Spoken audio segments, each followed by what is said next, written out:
এই যে এই যে আমাকে বেগুন খেতে এই যে কি সাইজের গুল ই কয় চোকা বেগুন কয় আমাদের দেশে, আবার এটার নাম হলো টমেটো। ঠিক আছে, এই টমেটো তুলো তুলো তুলো। এটি আমরা গাছ বুনছিলাম। এর কয় মাস হয়েছে আব্বা গাছের বয়স? 3 মাস 2 মাস। দেখো 2 মাস। এই যেটা হলো আধা পাকা আধা কাঁচা একটা টমেটো। এই টমেটোটা খাইতে সবচেয়ে বেশি স্বাদ টেস্ট। আরেকটা আছে পাকা, ওই জায়গা একবারে কালারফুল হয়ে পড়ে। ঠিক আছে, এটিও 2-3 দিন পরে কালার হয়ে পড়বো, মানে এরকম একটা সিচুয়েশন।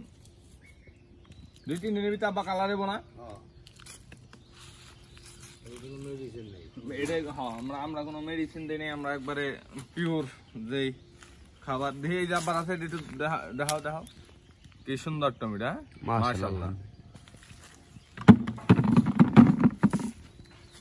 এই যে এই সাইডে টমেটো, এই গাছগুলো 2 মাসে একটা গাছ থেকে প্রায় আমার মনে হয় কয় কেজি করে আব্বা পামো? 2-3 কেজি করে। 8 কেজি করে ভাবি। 8 কেজি 5-7 কেজি না? 5-7 কেজি করে আসবে।